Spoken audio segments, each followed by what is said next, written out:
ಇಲ್ಲವಾಗುತ್ತಲೇ ಎಲ್ಲವಾಗುವ. ಅಧ್ಯಾಯ 19. ಇಬ್ಬರಿಗೂ ಯಾವ ಆತುರವೂ ಇರಲಿಲ್ಲ. ನಿಧಾನವಾಗಿ ಮಾತನಾಡುತ್ತಾ ದಾರಿ ಸವೆಸಿದ್ದರು. ಬದರಿನಾಥ ತಲುಪುವ ಮಾರ್ಗದಲ್ಲಿ ಸ್ವಲ್ಪ ದೂರ ನಡೆದು ಮಾನಾ ಪಾಸ್ ಕಡೆ ನಡೆದರು. ನಡೆಯಲು ಸಹ ಯೋಗ್ಯವಲ್ಲದ ದಾರಿ, ಬೆಟ್ಟಗುಡ್ಡಗಳ ನಡುವೆ ಕಾಲುದಾರಿ ರೀತಿಯ ಹಾದಿ. ಅಭಾ ಹೇಳಿದ, ಹಾಗೆ ನೋಡಿದರೆ ಹಿಂದೊಮ್ಮೆ ಇದು ರಾಜರಸ್ತೆಯಂತೆ ಇದ್ದಿತು. ಭಾರತದಿಂದ ನೇಪಾಳ ಹಾಗೂ ಚೀನಾ ತಲುಪಲು ಮುಖ್ಯ ಹಾದಿ. ಪೋರ್ಚುಗೀಸರೋ ಮತ್ಯಾರೋ ವ್ಯಾಪಾರಕ್ಕಾಗಿ ರೂಪಿಸಿದ ಹಾದಿ. ಅದೇನಾಯಿತು, 1951ರಲ್ಲಿ ಚೀನಾ ಈ ಮಾರ್ಗ ಮುಚ್ಚಿಕೊಂಡಿತ್ತು. 1955ರ ಸುಮಾರಿಗೆ ತೆರೆದರು ಅನ್ನುವಾಗಲೂ ಇಲ್ಲಿ ಸಂಚರಿಸುವರು ಕಡಿಮೆ. ಭಾರತದ ಮಿಲಿಟರಿ ಜನ ಒಮ್ಮೊಮ್ಮೆ ಹೋಗುವರು. ಅದೇನೋ ಭಾರತ ಸರ್ಕಾರ ಇಲ್ಲಿ ರಸ್ತೆ ಮಾಡುವರೆಂಬ ಮಾತಿದೆ. ಆದರೆ ಅವೆಲ್ಲ ಎಲ್ಲಿ ಆಗುತ್ತದೆ? ಮಾನಹಳ್ಳಿಯಿಂದ ಸುಮಾರು 3-4 ಮೈಲಿಗಳ ದೂರ ನಡೆದರೇನೋ. ಆದರೆ ನಡೆದು ಹೋದಂತೆ ಅನ್ನಿಸಿತು. ಮಂತ್ರಮುಗ್ಧ ಎನಿಸುವ ಜಾಗ. ಮೇಲೆ ವಿಶಾಲ ಆಗಸ. ಆಗಸವನ್ನು ಮುಟ್ಟಲು ಪೈಪೋಟಿ ನಡೆಸುವ ಪರ್ವತ ಶಿಖರಗಳು. ಆ ಶಿಖರವನ್ನು ಮುಚ್ಚಿ ಹಾಕಿ ಕಾಣದಂತೆ ಮಾಡಲು ಯತ್ನಿಸುವ ಹಿಮರಾಶಿ. ಎಲ್ಲವೂ ಒಂದು ಅದ್ಭುತ ಕಾವ್ಯಗಳು. ಮೇಲೆ ದಟ್ಟವಾಗಿ ಹಾದು ಹೋಗುವ ಮೋಡಗಳು. ಎಲ್ಲವನ್ನು ಕಾಣುವಾಗ ಅಕ್ಷಯನಿಗೆ ಪಿಯುಸಿಯಲ್ಲಿ ಓದಿದ್ದ ಕಾಳಿದಾಸನ ಮೇಘ ಸಂದೇಶ ಕಾವ್ಯ ನೆನಪಿಗೆ ಬಂದಿತು. ಕಾಳಿದಾಸ ಸಹಿತ ತನ್ನ ಕಾವ್ಯ ರಚಿಸುವಾಗ ಇಲ್ಲೆಲ್ಲ ಓಡಾಡಿರಬಹುದು ಅನ್ನಿಸುವಾಗ ಅಕ್ಷಯನಿಗೆ ಎಂಥದೋ ಸಂತಸವಾಗುತ್ತಾ ಇದ್ದಿತು. ಇಲ್ಲಿರುವ ದಿಯೋತಲ್ ಎನ್ನುವ ಸರೋವರ, ಹಿಂದಿಯಲ್ಲಿ ತಲ್ ಎಂದರೆ ಆಂಗ್ಲದ ಲೇಕ್. ನಿಮ್ಮಲ್ಲಿ ಸರೋವರ ಅನ್ನುವರಲ್ಲವೇ? ಇದನ್ನು ದೇವತೆಗಳ ಸರೋವರ ಅನ್ನುವರು. ಮಾತಾ ಸರಸ್ವತಿ ನದಿ ಇಲ್ಲಿಂದ ಹುಟ್ಟಿ ಹರಿಯುವಳು, ಅಭಾ ಹೇಳುತ್ತಾ ಇದ್ದ. ದಿಯೋತಲ್ಗಿಂತ ಮುಂಚೆ ಎರಡು ಬದಿಯಲ್ಲಿ ಕಾಣಿಸಿದ ವಿಶಾಲ ಸರೋವರಗಳನ್ನು ರಾಜಸ್ತಲ್, ನಾಗ್ತಲ್ ಅನ್ನುವರು. ನೋಡು, ಸುತ್ತಲ ಪರ್ವತ ಶಿಖರಗಳು ಸದಾ ಹೆಪ್ಪುಗಟ್ಟಿದ ಹಿಮದಿಂದ ಆವೃತವಾಗಿರುವುದು. ಅಶ್ವೀಜ, ಕಾರ್ತೀಕ ಹೊರತುಪಡಿಸಿದರೆ ಇಲ್ಲಿನ ನೀರು ಸದಾ ಹೆಪ್ಪುಗಟ್ಟಿರುವುದು. ಅಭಾ ಮಾತು ಮುಂದುವರೆಸಿದ. ವರ್ಷದ ಬಹಳ ಕಾಲ ಇಲ್ಲಿ ಯಾರೂ ಇರಲು ಸಾಧ್ಯವಿಲ್ಲದ ವಾತಾವರಣ ಇರುತ್ತದೆ. ಇದು ನೇಪಾಳ ಹಾಗೂ ಚೀನಾ ಸೇರುವ ಒಂದು ಮಾರ್ಗ ಆಗಿದ್ದರೂ ಸಹ ಇಲ್ಲಿ ಈಗ ಯಾರೂ ಸಂಚರಿಸುವುದಿಲ್ಲ. ಯಾರೂ ಇಲ್ಲ ಅಂದುಕೊಳ್ಳುವಾಗಲೂ ಕೆಲವು ಹಠಸಾಧಕರು, ಅಘೋರಿಗಳು ಎಂಥ ಕಾಲದಲ್ಲೂ ಇಲ್ಲೆಲ್ಲ ಇರುವರು, ಅಕ್ಷಯ್ ಹೇಳಿದ. ಏಕೆ? ನಾವು ಸಹ ಈಗ ಇದೇ ಜಾಗದಲ್ಲಿ ಇದ್ದೇವಲ್ಲ. ನಮ್ಮ ಹಾಗೆ ಬೇರೆಯವರು ಬರುವರು, ಅಭಾ ನುಡಿದ. ಇಲ್ಲಿ ಯಾರು ಬರುವರು ಅಕ್ಷಯ್? ತೀರಾ ಒಂಟಿ ಜಾಗ. ಸುತ್ತಲೂ ನೋಡು, ಹಿಮಾಲಯ ಎಷ್ಟು ಮೌನವಾಗಿದೆ. ಇಲ್ಲಿ ನಮ್ಮಿಬ್ಬರ ಮಾತುಗಳು ಇಲ್ಲಿನ ಅಗಾಧ ಮೌನವನ್ನು ಕೊಲ್ಲುತ್ತಾ ಇದೆ. ಕೆಲವು ಕಾಲ ಮಾತು ನಿಲ್ಲಿಸಿಬಿಡು, ಸುಮ್ಮನೆ ಸುತ್ತಲೂ ನೋಡು. ಅಭಾ ಹಾಗೂ ಅಕ್ಷಯ್ ದಿಯೋತಲ್ ಎನ್ನುವ ಆ ಸರೋವರದ ಪಕ್ಕದಲ್ಲಿ ಸುತ್ತಿದರು. ಅಲ್ಲಿನ ಹಿಮ ಮುಚ್ಚಿದ ಬೆಟ್ಟಗಳು, ಕಣಿವೆ ಎಲ್ಲವೂ ಮನೋಹರ ಎನಿಸುವ ದೃಶ್ಯ. ಎಲ್ಲವೂ ಸುಂದರ. ಆದರೆ ಈ ಜಾಗದಲ್ಲಿ ಸುತ್ತಾಡುವಾಗ ಸಾಕಷ್ಟು ಎಚ್ಚರವಿರಬೇಕು. ನಮಗೆ ಗೊತ್ತಿಲ್ಲದೆ ಭಾರತದಿಂದ ಹೊರಹೋಗುವ ಸಾಧ್ಯತೆ ಇರುತ್ತದೆ. ಆಗ ನಾವು ಅಪಾಯದಲ್ಲಿ ಬಿದ್ದೆವೆಂದೇ ಅರ್ಥ, ಅಭಾ ಹೇಳುತ್ತಾ ಇದ್ದ. ಅದು ಸರಿ. ಆದರೆ ಇಲ್ಲಿ ಸುತ್ತಾಡುವ ಸನ್ಯಾಸಿಗಳು, ಅಘೋರಿಗಳು, ಸಾಧುಗಳ ಪರಿಸ್ಥಿತಿ ಏನು? ಅವರನ್ನು ಚೀನಿಯರು, ನೇಪಾಳಿಗರು ತೊಂದರೆಗೆ ಒಳಪಡಿಸುವುದಿಲ್ಲವೇ? ಮತ್ತೂ ಒಂದು ಕುತೂಹಲವಿದೆ. ಇಲ್ಲಿ ಸನ್ಯಾಸಿಗಳು ಇತರರು ಆಹಾರಕ್ಕೇನು ಮಾಡುವರು? ಇಲ್ಲಿ ಬೆಳೆಯುವರಾಗಲಿ ಅಥವಾ ಅಂಗಡಿಗಳಾಗಲಿ ಕಾಣುವುದೇ ಇಲ್ಲ, ಅಕ್ಷಯ್ ಕೇಳಿದ. ಅದಕ್ಕೆ ಅಭಾ ಹೇಳಿದ, ಹಿಮಾಲಯದ ಸನ್ಯಾಸಿಗಳು ಅವಕ್ಕೆಲ್ಲ ಹೆದರಿದರೆ ಸನ್ಯಾಸತ್ವವನ್ನೇ ಬಿಡಬೇಕಾದೀತೋ ಏನೋ. ಚಳಿಗಾಲದಲ್ಲಿ ಇಲ್ಲಿ ಯಾವ ಆಹಾರವೂ ಸಿಗುವುದಿಲ್ಲ. ಕೆಲವು ಗೆಡ್ಡೆ ಗೆಣಸುಗಳು ಸಿಗಬಹುದು. ಮತ್ತೆ ಆಲೂಗೆಡ್ಡೆ ಪ್ರಮುಖ ಆಹಾರ ಎನ್ನಬಹುದು. ಅದಕ್ಕೆ ಕಾರಣವೂ ಇದೆ. ಮೊದಲನೆಯದು, ಆಲೂಗೆಡ್ಡೆಯನ್ನು ಎಷ್ಟು ಕಾಲವಾದರೂ ಇಡಬಹುದು. ಮತ್ತು ಎರಡನೆಯದು, ಅದರಲ್ಲಿರುವ ಜಿಡ್ಡು ಹಾಗೂ ಆಹಾರದ ಅಂಶ. ಇಲ್ಲಿ ಕೆಲವು ಸನ್ಯಾಸಿಗಳು, ತಪಸ್ವಿಗಳು ಗುಹೆಯಲ್ಲಿ ಸೇರಿ ತಮ್ಮ ಆಧ್ಯಾತ್ಮ ಧ್ಯಾನ ಮುಂದುವರೆಸುವರು. ಜನರು ಇರುವ ಕಾಲದಲ್ಲಿ ಸರಿ, ಹತ್ತಿರದ ಹಳ್ಳಿಗಳಿಂದ ಏನಾದರೂ ಆಹಾರ ಸಿಗಬಹುದು. ಆದರೆ ವರ್ಷದ ಕೆಲವು ತಿಂಗಳು ಯಾರೂ ಮೇಲೆ ಹೋಗುವುದಿಲ್ಲ. ಆಗೆಲ್ಲ ಈ ಸನ್ಯಾಸಿಗಳು ತಾವು ಇರುವ ಗುಹೆಗಳಲ್ಲಿ ಆಲೂಗೆಡ್ಡೆ ಶೇಖರಿಸಿ ಇಟ್ಟಿರುವರು. ಹಾಗೆಂದು ಜಾಸ್ತಿ ಏನೂ ತಿನ್ನುವುದಿಲ್ಲ. ಕೆಲವು ಹಠಯೋಗಿಗಳು ದಿನಕ್ಕೆ 1 ಆಲೂಗೆಡ್ಡೆ ತಿಂದು ಜೀವ ಹಿಡಿದಿರುವರು. ಅವರಿಗೆ ದೇಹದ ಸುಖ ಯಾವುದೂ ಮುಖ್ಯವಲ್ಲ. ಆಹಾರ, ನಿದ್ರೆ, ಬಟ್ಟೆ ಯಾವ ನಿರೀಕ್ಷೆಯೂ ಇರಲ್ಲ. ತಮ್ಮ ಧ್ಯಾನವನ್ನೆಲ್ಲ ದೇವರ ಮೇಲೆ ಇರಿಸುವರು. ತಾವು ಧ್ಯಾನ ಮಾಡುವ ದೈವವೇ ಅವರಿಗೆ ಸರ್ವಸ್ವ. ಅಲ್ಲ, ತಪಸ್ಸಿಗೆ ಎಂದು ಹೋಗಿ ಸಂಸಾರ ನಡೆಸಿದಂತೆ. ಆ ಆಲೂಗೆಡ್ಡೆ ಇಟ್ಟುಕೊಂಡು ಅದನ್ನು ದಿನ ಬೇಯಿಸಿ ಏನೆಲ್ಲ ಕೆಲಸ? ಅಕ್ಷಯ್ ಹೇಳಿದ. ಅಭಾ ಮರುನುಡಿದ. ಬೇಯಿಸುವುದೇ? ಅದೆಲ್ಲ ಇಲ್ಲ. ಗೆಣಸುಗಳನ್ನು ಗೆಡ್ಡೆಗಳನ್ನು ತಿನ್ನುವಂತೆ ಆಲೂಗೆಡ್ಡೆಯನ್ನು ಹಸಿಯಾಗಿ ತಿನ್ನುವರು. ಬೇಯಿಸುವ ಕೆಲಸವಿಲ್ಲ. ಏಕೆ? ಅವರಿಗೆ ಬೆಂಕಿ ಹೊತ್ತಿಸುವುದು ಕಷ್ಟದ ಕೆಲಸವೇನೋ? ಅಕ್ಷಯ್ ನುಡಿದ. ಬೆಂಕಿಯೇ? ಅಭಾ ನಗುತ್ತಿದ್ದ ಕುಚೋದ್ಯದಿಂದ. ಆಲೂಗೆಡ್ಡೆಯನ್ನು ಬೇಯಿಸುವುದೇ? ಇಲ್ಲಿ ಉರಿಯುವ ಬೆಂಕಿ ಸಹ ಹೆಪ್ಪುಗಟ್ಟಿದ ಹಿಮದ ರೂಪದಲ್ಲಿರುತ್ತದೆ. ವಿಜ್ಞಾನಿಗಳ ಪ್ರಕಾರ ಕೆಲವೊಮ್ಮೆ ವಾತಾವರಣದ ಉಷ್ಣಾಂಶ 0 ಡಿಗ್ರಿಗಿಂತ ಎಷ್ಟೋ ಕೆಳಗೆ ಇರುತ್ತದೆ. ಅಕ್ಷಯ್ಗೆ ನಗು ಬಂದಿತ್ತು ಅವನ ಹೋಲಿಕೆಯಿಂದ. ಬೆಂಕಿ ಕೂಡ ಹೆಪ್ಪುಗಟ್ಟಿದ ಹಿಮದ ರೂಪದಲ್ಲಿ ಎನ್ನುವ ಅವನ ಮಾತಿಗೆ ನಗುತ್ತಿದ್ದ. ಹಿಂದೊಮ್ಮೆ ಅದೇ ಹೋಲಿಕೆ ಕೇಳಿದ್ದ ಯಮುನೋತ್ರಿ ಹತ್ತುವಾಗ ಕುದುರೆಯವನ ಬಾಯಲ್ಲಿ. ಆ ದಿನ ಸಂಜೆಯವರೆಗೂ ಅವರು ದಿಯಾತಲ್ ಎನ್ನುವ ಆ ಸ್ಥಳವನ್ನು ಬಿಡಲೇ ಇಲ್ಲ. ಅಷ್ಟು ಅಕ್ಷಯನ ಮನಸ್ಸಿಗೆ ಹಿಡಿಸಿತು ಆ ಜಾಗ. ಇಲ್ಲಿ ಅಪಾಯಕಾರಿ ಪ್ರಾಣಿಗಳು ಇಲ್ಲವೇ? ಕೇಳಿದ ಅಕ್ಷಯ್. ಇಲ್ಲದೆ ಏನೋ ಸಾಕಷ್ಟಿವೆ, ಅಭಾ ಗಂಭೀರವಾಗಿ ಹೇಳಿದ. ಅಕ್ಷಯ್ಗೆ ಕೊಂಚ ಭಯ ಅನ್ನಿಸಿತು. ಕೇಳಿದ. ಅಂದರೆ ಯಾವ ರೀತಿಯ ಪ್ರಾಣಿಗಳು? ಅಭಾ ಹೇಳಿದ. ಸದ್ಯಕ್ಕೆ 2 ಪ್ರಾಣಿಗಳು ಇಲ್ಲಿ ಅಪಾಯಕಾರಿಯಾಗಿವೆ. ಒಂದು ಅಭಾ, ಮತ್ತೊಂದು ಅಕ್ಷಯ್. ಅಭಾನ ಮಾತು ಮುಗಿದಂತೆ ಅಕ್ಷಯ್ ಮತ್ತೊಮ್ಮೆ ನಗುತ್ತಿದ್ದ. ನೀನು ಚೆನ್ನಾಗಿ ಮಾತನಾಡುತ್ತೀಯ, ಬರೀ ತಮಾಷೆ, ಅಭಾ ಹೇಳಿದ. ಹೌದು, ಪ್ರಪಂಚವೇ ಹಾಗೆ. ನಾವು ನಿಜ ಮಾತನಾಡಿದಾಗ ತಮಾಷೆಯಾಗಿಯೇ ಕಾಣುತ್ತದೆ. ಹಾಗೆ ನಾವು ತಮಾಷೆಯಾಗಿ ಸುಳ್ಳು ಹೇಳುವಾಗ ಪ್ರಪಂಚಕ್ಕೆ ಅದು ಸತ್ಯವಾಗಿ ಕಾಣುತ್ತದೆ. ಅದು ಲೋಕದ ರೀತಿ. ಅಕ್ಷಯ್ ಸುಮ್ಮನಾದ. ಏನೂ ಉತ್ತರ ಕೊಡಲು ಹೋಗಲಿಲ್ಲ. ರಾತ್ರಿ ಪುನಃ ಸುರಿಂದರ್ ಮನೆಗೆ ಹೋಗುವಾಗ ಸಂಜೆ ದಾಟಿ ರಾತ್ರಿ ಕಾಲಿಟ್ಟಿತ್ತು. ರಾತ್ರಿ ಊಟ ಮಾಡುವಾಗ ಅಕ್ಷಯ್ ಹೇಳಿದ. ಅಭಾ ಇಲ್ಲಿ ಎಲ್ಲವನ್ನೂ ತೋರಿಸಿದ ದೊಡ್ಡಪ್ಪ. ನನಗಂತೂ ಈ ಸಲ ಖುಷಿಯಾಯಿತು. ನಿಜವಾಗಿ ಹೇಳುವುದಾದರೆ ನನಗೆ ಈ ರೀತಿ ಸುತ್ತುವುದು ಇಷ್ಟದ ಕೆಲಸ. ಯಾತ್ರೆ ಎನ್ನುತ್ತಾ ಬರೀ ದೇವಾಲಯಗಳ ಒಳಗೆ ಹೋಗಿ ನಮಸ್ಕಾರ ಮಾಡುತ್ತಾ ನಮ್ಮ ಊರಿಗೆ ಹೋದರೆ ಇಲ್ಲಿನ ಯಾವ ಅನುಭವವೂ ಆಗುವುದಿಲ್ಲ. ಅಭಾಗೆ ನಾನು ಕೃತಜ್ಞ, ಅಭಾ ಹೇಳಿದ. ಓಹೋ, ಸಭೆ ಮುಗಿಯುವ ಮೊದಲೇ ವಂದನಾರ್ಪಣೆ ಕಾರ್ಯಕ್ರಮ ಆಯಿತು. ನಾನು ನಿನಗೆ ಇನ್ನೂ ತೋರಿಸಲು ಬಾಕಿ ಇದ್ದಿತು. ನೀಲಕಂಠ ಬೆಟ್ಟದತ್ತ ಹೋಗಬೇಕು. ಇಲ್ಲಿನ ಕಣಿವೆಗಳು, ಪರ್ವತಗಳು, ಇವುಗಳೆಲ್ಲವುಗಳ ದರ್ಶನ ಪಡೆಯಬೇಕು. ನೀನು ನಿಧಾನಕ್ಕೆ ಇಲ್ಲಿನ ಎಲ್ಲವನ್ನು ನೋಡುವುದಾದರೆ ನಮ್ಮ ಮಾನಗಾವಿನ ಸುತ್ತಮುತ್ತಲೇ ವರ್ಷಗಟ್ಟಲೆ ಇರಬಲ್ಲೆ, ಸುರಿಂದರ್ ಸಹ ಹೇಳಿದ. ಅಷ್ಟೊಂದು ಆತುರ ಏನಾಯಿತು ಮಗು? ನಿಮ್ಮ ತಂದೆ ತಾಯಿ ತಾನೇ ಹೇಗೂ ಇಷ್ಟೊಂದು ದಿನ ಕಾದಿರುವರು. ಇನ್ನೊಂದು 2 ದಿನವಾದೀತು ಅಷ್ಟೆ. ಅಬಾ ಹೀಗೆ ನಗುತ್ತಾ ಮಾತನಾಡುತ್ತಾ ಇರುವುದು ನೋಡಿ ಎಷ್ಟೋ ವರ್ಷಗಳ ಕಾಲ ಆಗಿ ಹೋಗಿತ್ತು.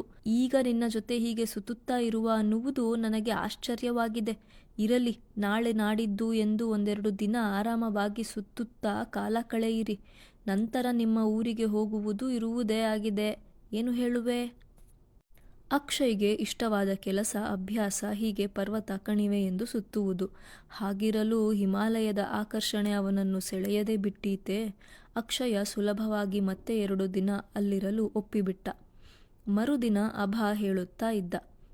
ಸುಮ್ಮನೆ ಟೂರಿಸ್ಟ್ನವರ ಹಾಗೆ ನಾವು ನಿಶ್ಚಿತ ಮಾರ್ಗದಲ್ಲಿ ಸಾಗುವುದು ಬೇಡ. ನಮ್ಮ ಮನ ಬಂದ ಕಡೆ ಸುತ್ತೋಣ. ಅದು ಮನೋಇಚ್ಛೆ ಎನ್ನುವರಲ್ಲವೇ? ಅಕ್ಷಯ್ ಹೇಳಿದ ನಗುತ್ತ. ನಾನು ಹೀಗೆ ಎಂದು ಅಡ್ಡ ಮಾತನಾಡುವುದು ಸಹ ಇಲ್ಲ.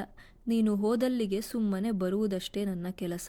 ಮತ್ತೆ ಬದರಿನಾಥದಲ್ಲಿ ಏನನ್ನೋ ನೋಡಲಿಲ್ಲ ಎಂದು ನನ್ನ ಮನಸ್ಸಿಗೆ ಅನ್ನಿಸಬಾರದು. ನಡಿ, ಅಭಾ ಹೇಳಿದ. ಆಗಲೇಳು, ಹೋಗೋಣ. ಆದರೆ ಈ ವಿಶಾಲ ಹಿಮಾಲಯ ಎನ್ನುವುದು ಒಂದು ಅಗಾಧ ಬ್ರಹ್ಮಾಂಡ. ಇಲ್ಲಿ ನಾವು ಏನೆಲ್ಲ ನೋಡಿದರೂ ಮತ್ತೆ ಉಳಿದೇ ಇರುತ್ತದೆ. ಈ ದಿನ ಮೊದಲು ಪಂಚಧಾರ ಕಣಿವೆಗಳತ್ತ ಸಾಗೋಣ. ಅದೆಲ್ಲ ಬದರಿನಾಥದ ಮಡಿಲಲ್ಲಿ ಬರುತ್ತದೆ. ಅಲ್ಲಿ ನೋಡಿ ಸಾಧ್ಯವಾದರೆ ನೀಲಕಂಠ ಕಣಿವೆ ನೋಡೋಣವಂತೆ. ಅಭಾ ಹಾಗೂ ಅಕ್ಷಯ್ ಇಬ್ಬರು ಪಂಚಧಾರ ಎನ್ನುವ ಆಸುಪಾಸಿನ ಜಲಧಾರೆಗಳತ್ತ ಸುತ್ತುತ್ತಾ ಇದ್ದರು. ನೋಡು, ಇಲ್ಲಿ 5 ನೀರಿನ ಮೂಲಗಳಿವೆ, ಅಥವಾ ನೀರಿನ ಚಿಲುಮೆಗಳು ಎಂದೇ ಅಂದುಕೋ. ಪ್ರಹ್ಲಾದಧಾರ, ಕೂರ್ಮಧಾರ, ಊರ್ವಶೀಧಾರ, ಭೃಗುಧಾರ ಹಾಗೂ ಇಂದಿರಾಧಾರ ಎಲ್ಲವೂ ಬದರಿನಾಥದ 1-2 ಕಿಲೋಮೀಟರ್ ದೂರದ ವ್ಯಾಪ್ತಿಯಲ್ಲಿಯೇ ಹರಡಿಕೊಂಡಿದೆ. ನಡಿ ಹೋಗೋಣ ಎನ್ನುತ್ತಾ ಎಲ್ಲ ಕಡೆ ಸುತ್ತುತ್ತಾ ಇದ್ದರು. ಅಕ್ಷಯ್ ಹೇಳಿದ. ಬದರಿನಾಥ ನೋಡುವಾಗ ತಪ್ತಕುಂಡ ಎನ್ನುವುದನ್ನು ನೋಡಿದೆವು. ಅದರಲ್ಲಿ ಎಲ್ಲರೂ ಸ್ನಾನ ಮಾಡಬಹುದು. ಅಷ್ಟು ಸುಡು ಬಿಸಿಯ ಚಿಲುಮೆ ಅದು. ತಣ್ಣೀರು ಬೆರೆಸಿ ಸ್ನಾನ ಮಾಡಬಹುದು. ಅಲ್ಲೇ ಅಲಕಾನಂದ ನದಿಯ ಪಕ್ಕವೇ ಇದ್ದಿತ್ತು. ಅಭಾ ಹೇಳಿದ. ಅಷ್ಟೇ ಅಷ್ಟೇ, ಎಲ್ಲವೂ ಅಲಕಾನಂದ ಇಲ್ಲವೇ ಸರಸ್ವತಿ ಅಷ್ಟೇ. ಅವೇ ಜಲಮೂಲ. ಆದರೆ ನೀರು ಭೂಮಿಯ ಒಳಗಿನಿಂದ ಬಿಸಿಯಾಗಿ ಬರುವುದೊಂದು ವಿಸ್ಮಯ. ಅಕ್ಷಯ್ ಅಭಾಗೆ ವಿಸ್ಮಯದ ಮೂಲವೊಂದನ್ನು ವಿವರಿಸುತ್ತಾ ಇದ್ದ. ಅದು ಹಾಗೆ ನೋಡು. ಕೆಲವೊಮ್ಮೆ ಮಳೆಯ ನೀರು ಇಲ್ಲವೇ ಈ ಹಿಮ ಕರಗಿದ ನೀರು ಭೂಮಿಯ ಒಳ ಪದರಗಳಲ್ಲಿ ಶೇಖರವಾಗುವುದು. ಅಂತಹ ನೀರು ಭೂಮಿಯ ಒಳಗಿನ ಮ್ಯಾಗ್ಮಾದ ಕಾರಣಕ್ಕೆ ಹಂಡೆಯ ನೀರಿನಂತೆ ಬಿಸಿಯಾಗುವುದು. ಹಾಗೆ ಕುದಿಯುವ ನೀರಿನ ಹಬೆ ಆಗಲಿ ಬಿಸಿ ನೀರು ಆಗಲಿ ಭೂಮಿಯಲ್ಲಿನ ಕಲ್ಲುಗಳ ನಡುವಿನ ಬಿರುಕಿನ ಮೂಲಕ ಹೊರ ಚುಮ್ಮುವುದು. ಅದು ಬಿಸಿ ನೀರಿನ ಬುಗ್ಗೆ ಎನ್ನುವೆವು. ಅಭಾ ನುಡಿದ. ಓಹೋ, ನೀನು ಸಾಕಷ್ಟು ತಿಳಿದುಕೊಂಡಿರುವಿ. ನಾವಾದರೋ ಓದಿನ ಮುಖ ಕಾಣಲೇ ಇಲ್ಲ. ಹಿಮಾಲಯ ಏನು ಕಲಿಸಿತೋ ಅದೇ ನಮಗೆ ಪಾಠ. ಅಕ್ಷಯ್ ನಗುತ್ತಿದ್ದ. ಪ್ರಕೃತಿ ಕಲಿಸುವ ಪಾಠದ ಮುಂದೆ ಶಾಲೆಯ ಕಲಿಕೆ ಯಾವ ಲೆಕ್ಕ? ಕೆಲವು ವಿಸ್ಮಯಗಳು ಇದ್ದವು. ಕೂರ್ಮಧಾರ ನೀರು ಅತಿ ತಣ್ಣಗೆ ಬರುವುದಾದರೆ ಅದರ ಪಕ್ಕದಲ್ಲಿಯೇ ಇದ್ದ ಪ್ರಹ್ಲಾದ ದಾರದ ನೀರು ಬಿಸಿಯಾಗಿ ಬರುವುದು. ಭೃಗುದಾರ ನೀರು ಮಾತ್ರ ಹಲವು ಗುಹೆಗಳ ಒಳಹೊಕ್ಕು ಸುತ್ತಾಡಿ ಬರುವುದು. ಮಾತಾ ಮೂರ್ತಿ ಮಂದಿರ ಮುಗಿಸಿದರು. ಬದರಿನಾಥನಿಗೆ ತಾಯಿಯಂತೆ, ಜನ್ಮ ಕೊಟ್ಟವಳಂತೆ ಮಾತಾ. ಇಲ್ಲವಾಗುತ್ತಲೇ ಎಲ್ಲವಾಗುವ. ಅಧ್ಯಾಯ 20. ನೀಲಕಂಠ ಪರ್ವತ ಮೊದಲಿಗೆ ಇರಲೇ ಇಲ್ಲ ಎನ್ನುವುದು ಇಲ್ಲಿಯ ಜನರ ನಂಬಿಕೆ. ಆ ಮಾರ್ಗದಲ್ಲಿ ನಡೆದರೆ ಬದರಿಯಿಂದ ನೇರವಾಗಿ ಕೇದಾರ ತಲುಪಬಹುದಾಗಿತ್ತಂತೆ. ಆದರೆ ಅಲ್ಲಿ ಪೂಜೆ ಮಾಡುವವರ ಪಾಪಕೃತ್ಯಗಳಿಂದ ಶಿವನಿಗೆ ಬೇಸರವಾಯಿತು. ಹಾಗಾಗಿ ತನ್ನ ಬಳಿ ಬರುವರನ್ನು ತಡೆಯಲು ನೀಲಕಂಠ ಪರ್ವತದ ಸೃಷ್ಟಿ ಮಾಡಿದನಂತೆ. ಅಭಾ ಅಲ್ಲಿನ ಸ್ಥಳೀಯ ಪುರಾಣ ಹೇಳುತ್ತಾ ಇದ್ದ. ನೀಲಕಂಠ ಪರ್ವತ ಅತ್ಯಂತ ಕಡಿದು. ಅದನ್ನು ಹತ್ತುವ ಪ್ರಯತ್ನ 7ಕ್ಕಿಂತ ಹೆಚ್ಚು ಬಾರಿ ವಿಫಲವಾಗಿ ಕಡೆಗೊಮ್ಮೆ ಹತ್ತಿದರಾದರೂ ಅದನ್ನು ಪುನಃ ಪುನಃ ಹತ್ತುವ ಪ್ರಯತ್ನ ಯಾರೂ ಮಾಡುವುದಿಲ್ಲ. ನೀಲಕಂಠ ಪರ್ವತದ ಕಣಿವೆಯ ಆಳಗಳನ್ನು ಅಕ್ಷಯ ವೀಕ್ಷಿಸುತ್ತಾ ಇದ್ದ. ನೋಡು, ಈ ಪರ್ವತ ಬದರಿನಾಥ ಶಿಖರಕ್ಕಿಂತ ಹೆಚ್ಚಿನ ಎತ್ತರದಲ್ಲಿದೆ. ಇಲ್ಲಿಂದ ಕೆಳಗೆ ಬದರಿನಾಥ ಕಾಣುತ್ತದೆ, ತೋರಿಸಿದ ಅಭಾ. ಅವತ್ತೆಲ್ಲ ನಡೆದದ್ದೇ ನಡೆದದ್ದು. ಅಭಾ ಕೇಳುತ್ತಿದ್ದ ಅಕ್ಷಯನ ಬಳಿ. ಅಲ್ಲ, ನನಗೆ ಅನ್ನಿಸುತ್ತಿದೆ, ಈ ಮನುಷ್ಯ ಹೆಜ್ಜೆ ಇಡದ ಸ್ಥಳ ಭೂಮಿಯ ಮೇಲೆ ಇರುವುದೇ ಇಲ್ಲ ಅಲ್ಲವೇ? ಬೇರೆ ಪ್ರಾಣಿಗಳಾದರೋ ತಾನು ಇರುವ ಜಾಗದಲ್ಲಿ ಇರಲು ಪ್ರಯತ್ನ ಪಡುತ್ತವೆ. ಆಹಾರಕ್ಕೋ ನೀರಿಗೋ ಸಂತಾನಕ್ಕೋ ಬೇರೆ ಕಡೆ ಹುಡುಕಿ ಹೋಗುವುದನ್ನು ಬಿಟ್ಟರೆ ಈ ಹುಚ್ಚು ಮನುಷ್ಯನಂತೆ ಎಲ್ಲೆಲ್ಲೂ ಅಲೆದಾಡುವುದಿಲ್ಲ ಅಲ್ಲವೇ? ಅಕ್ಷಯನಿಗೆ ಅದೇನೋ ಮಾತನಾಡುವ ಉಮೇದು ಬಂದಿತು. ಅಭಾ ಬಳಿ ಹೇಳಿದ. ಮನುಷ್ಯನ ಕುತೂಹಲಕ್ಕೆ, ಅನ್ವೇಷಕ ಬುದ್ಧಿಗೆ ಸೀಮೆಯೇ ಇಲ್ಲ. ಅವನು ಎಲ್ಲ ಕಡೆ ಹೆಜ್ಜೆ ಇಡುವ ಆಕ್ರಮಣಕಾರಿ ಬುದ್ಧಿ ಹೊಂದಿರುವನು. ಪ್ರಾಣಿಗಳಾದರೋ ತಮ್ಮ ಸೀಮಿತ ಪ್ರದೇಶದಲ್ಲಿ ಸುತ್ತಾಟ ನಡೆಸುವವು. ಹಾಗೆ ಬೇರೆ ತಮ್ಮಂತಹುದೇ ಪ್ರಾಣಿ ತನ್ನ ನೆಲದಲ್ಲಿ ಪರದಿಯಲ್ಲಿ ಸುಳಿದರೆ ಒಟ್ಟುಗೂಡಿ ಎದರಿಸುವವು.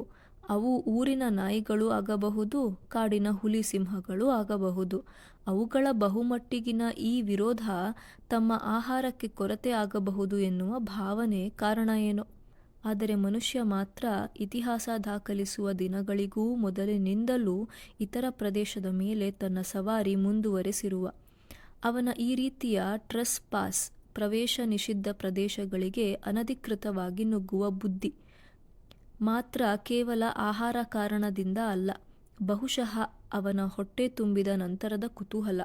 ಅದೊಂದು ವಿಚಿತ್ರ. ಬೇರೆಲ್ಲ ಪ್ರಾಣಿಗಳು ಹೊಟ್ಟೆ ತುಂಬಿದ ನಂತರ ನಿದ್ರೆ ಮಾಡಿದರೆ, ಮನುಷ್ಯನಲ್ಲಿ ಹೊಟ್ಟೆ ತುಂಬಿದ ನಂತರದಲ್ಲಿಯೂ ಕೂಡಿಡುವ, ಅದಕ್ಕಾಗಿ ಪರರ ಮೇಲೆ ಆಕ್ರಮಣ ನಡೆಸುವ ಬುದ್ಧಿ. ಅವನ ಈ ಅನ್ವೇಷಣೆ ಬುದ್ಧಿಯೇ ಯುರೋಪಿಯನ್ ಜನರು ಅಮೆರಿಕ, ಆಫ್ರಿಕಾ, ಭಾರತ ಎಂದು ಪ್ರಪಂಚದಲ್ಲಿ ಎಲ್ಲ ಕಡೆ ತಮ್ಮ ಕೈ ಆಡಿಸುವ ಇತಿಹಾಸ ಸೃಷ್ಟಿಯಾಗಲು ಕಾರಣ. ಅವರ ಕುತೂಹಲ ಒಂದೇ ಇತ್ತು. ಅಲ್ಲಿ ಯಾರು ಇರುವರು? ಹುಡುಕುತ್ತಾ ಹೋಗುವುದು, ಆ ನೆಲವನ್ನು ತಮ್ಮದು ಮಾಡಿಕೊಳ್ಳುವುದು. ಹೀಗೆ ಮನುಷ್ಯ ಭೂಮಿಯನ್ನು ಸುತ್ತುತ್ತಾ ಸುತ್ತುತ್ತಾ ಇರುವಂತೆ ಮನುಷ್ಯ ಕಾಲಿಡದ ಪ್ರದೇಶವೇ ಇರದಂತೆ ಆಯಿತು. ಸಪ್ತ ಸಾಗರಗಳನ್ನು ಸುತ್ತಿ ಅದರ ಆಳವನ್ನು ಹೊಕ್ಕು ನೋಡಿದ. ವಿಶಾಲವಾದ ದಟ್ಟವಾದ ಅರಣ್ಯಗಳನ್ನು ಹೊಕ್ಕು ನೋಡಿದ.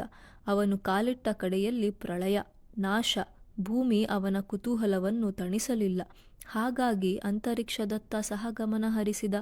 ಆದರೆ ಸೃಷ್ಟಿ ಎನ್ನುವುದು ಅಗಾಧ ಅಂತರಿಕ್ಷ, ಆಳ ಸಾಗರ ಎಲ್ಲವನ್ನು ಅಳೆದು ನೋಡುವಾಗಲೂ ಅವನು ವಾಸವಾಗಿರುವ ಭೂಮಿಯನ್ನೇ ಪೂರ್ತಿಯಾಗಿ ನೋಡಲಾರ. ಆಫ್ರಿಕದ ಸೂರ್ಯನ ಕಿರಣ ನೆಲಮಟ್ಟದ ದಟ್ಟ ಕಾಡಿನಲ್ಲಿ ಇನ್ನೂ ಮನುಷ್ಯ ಹೆಜ್ಜೆ ಊರದ ಜಾಗಗಳಿವೆ ಅನ್ನುವಾಗಲೂ ಮನುಷ್ಯನ ಕುತೂಹಲ ಅಲ್ಲಿ ಏನಿರಬಹುದು? ಅಲ್ಲಿ ವಾಸವಾಗಿರುವವರು ಯಾರು? ಮನುಷ್ಯನ ಅಹಂಕಾರವನ್ನು ಕಾಲಿನಿಂದ ಮೆಟ್ಟಿ ನಿಲ್ಲುವ ಭೂಮಿಯ ಮೇಲಿನ ಮತ್ತೊಂದು ತಾಣ, ಭಾರತದ ಮುಕುಟ ಹಿಮಾಲಯ. ಹಿಮಾಲಯದ ಹಿಮ ಮುಸುಕಿದ ಕಣಿವೆಗಳು, ಹೆಸರೇ ಇಲ್ಲದೆ ಹರಿಯುವ ನೂರಾರು ನದಿಗಳು, ಸಾಲು ಸಾಲು ಆಕಾಶವನ್ನು ಮುಟ್ಟಿ ಮೋಡಗಳನ್ನು ಸಹ ಮುಂದಕ್ಕೆ ಬಿಡಲಾರೆ ಎಂದು ಎದೆ ತಟ್ಟಿ ನಿಂತಿರುವ ಶಿಖರಗಳು, ಅಗಾಧ ಸಸ್ಯರಾಶಿ, ಚಳಿ, ಹಿಮ ಇವುಗಳನ್ನು ಹೊಂದಿಕೊಂಡು ಸಾವಿರಾರು ವರ್ಷಗಳ ಕಾಲದಿಂದಲೂ ಇರುವ ಪ್ರಾಣಿ ಪಕ್ಷಿ ಸರೀಸೃಪಗಳು, ಇವುಗಳ ನಡುವೆ ಮನುಷ್ಯ ತಾನು ಯಾವುದಕ್ಕೆ ಕಡಿಮೆ ಎಂದು ಅಲ್ಲಿಯೂ ನೂರಾರು ಹಳ್ಳಿಗಳಲ್ಲಿ ನೆಲೆಸಿರುವ ಬಲಾಢ್ಯ. ಅಕ್ಷಯ ಮಾತು ನಿಲ್ಲಿಸಿದಾಗ ಅಲ್ಲಿ ಒಂದು ಮೌನವಿತ್ತು. ಅಕ್ಷಯ್ ಅಭಾ ಕಡೆ ನೋಡಿದ ಮತ್ತು ಕೇಳಿದ, ಏನು ಅಭಾ, ಮಾತನಾಡುತ್ತಾ ಇಲ್ಲ? ಅಭಾ ಅಮಾಯಕನಂತೆ ನುಡಿದ, ನೀನು ಏನು ಹೇಳಿದೆಯೋ ಗೊತ್ತಾಗಲಿಲ್ಲ. ನನಗೆ ಅಂತೂ ಒಂದು ಪದವೂ ಅರ್ಥವಾಗಲಿಲ್ಲ. ಪರಸ್ಪರ ಮುಖ ನೋಡಿದರು. ಮತ್ತೆ ಜೋರಾಗಿ ಇಬ್ಬರು ನಕ್ಕರು. ಅಂತಹ ನಿಗೂಢ ಹಿಮಾಲಯದಲ್ಲಿ ಭಾರತ, ಟಿಬೆಟ್, ಚೀನಾದ ನಡುವೆ ಭಾರತದ ಕಟ್ಟಕಡೆಯ ಹಳ್ಳಿ ಎಂದು ದಾಖಲೆಯಲ್ಲಿ ಇರುವ ಮಾನ ಯುವಕ ಅಭಾ ಜೊತೆ ಅಲೆಯುತ್ತಾ ಇದ್ದ ಅಕ್ಷಯ್. ಅಂದರೆ ಕಣ್ಣಿಗೆ ಕಾಣದ ತಳವೇ ಇಲ್ಲದ ಆ ಆಳವಾದ ಕಣಿವೆಗಳಲ್ಲಿ ಹಳ್ಳಿಗಳು ಇದೆ ಅನ್ನುತ್ತೀಯಾ? ಇರಬಹುದು, ಇರಲೇಬೇಕು, ಅಭಾ ಉತ್ತರಿಸಿದ. ಅಂದರೆ ಅಲ್ಲಿ ವಾಸವಾಗಿರುವವರ್ಯಾರು? ಅಕ್ಷಯ್ ಪ್ರಶ್ನಿಸಿದ. ಗೊತ್ತಿಲ್ಲ. ಇಲ್ಲಿಯವರೆಗೆ ಅಲ್ಲಿಂದ ಯಾರು ಹಿಂದೆ ಬಂದ ದಾಖಲೆಯೇ ಇಲ್ಲ ಅನ್ನುತ್ತೀನಿ. ಅವನ ರಾಗ. ನೀನು ಏನು ಹೇಳುತ್ತಾ ಇದ್ದೀಯಾ ಅಭಾ? ಇದು ಕಡೆಯ ಹಳ್ಳಿ ಮಾನ ಎಂದು ನಾವು ಅಂದುಕೊಂಡಿರುವೆವು. ಆದರೆ ಈ ಕಣಿವೆಯ ಆಳಕ್ಕೆ ಇಳಿದು ಹೋದರೆ ಮತ್ತೆ ಊರುಗಳೋ ಹಳ್ಳಿಗಳೋ ಇವೆ ಅನ್ನುತ್ತಾ ಇದ್ದೀಯಾ? ಅಕ್ಷಯ್ ಮತ್ತೆ ಪ್ರಶ್ನಿಸಿದ. ಹೌದು, ಅದೇ ನಾನು ಹೇಳುತ್ತಾ ಇರುವುದು, ಅಭಾ ನುಡಿದ. ಆದರೆ ಅಲ್ಲಿಂದ ಯಾರು ವಾಪಸ್ಸು ಬಂದಿರುವುದಿಲ್ಲ ಎಂದು ಏಕೆ ಹೇಳುತ್ತೀಯಾ? ಅಕ್ಷಯನಿಗೆ ಕುತೂಹಲ.